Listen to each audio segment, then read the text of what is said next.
ایک شخص عمیر یا بلال نے رسول اللہ صلی اللہ علیہ وسلم سے پڑی ہوئی چیز کے بارے میں دریافت کیا۔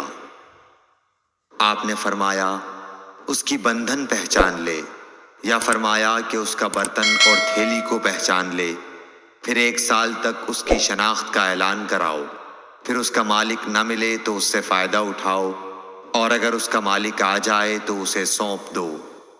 اس نے پوچھا کہ اچھا گمشدہ اونٹ کے بارے میں کیا حکم ہے؟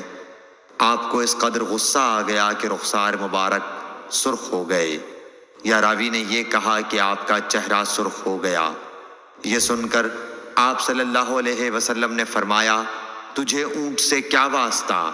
اس کے ساتھ خود اس کی مشک ہے اور اس کے پاؤں کے سم ہیں، وہ خود پانی پر پہنچے گا اور خود پی لے گا اور خود درخت پر چرے گا، لہٰذا اسے چھوڑ دو یہاں تک کہ اس کا مالک مل جائے۔ اس نے کہا کہ اچھا گمشدہ بکری کے بارے میں کیا ارشاد ہے؟ آپ نے فرمایا وہ تیری ہے یا تیرے بھائی کی، ورنہ بھیڑیے کی غذا ہے۔ صحیح بخاری حدیث نمبر 91۔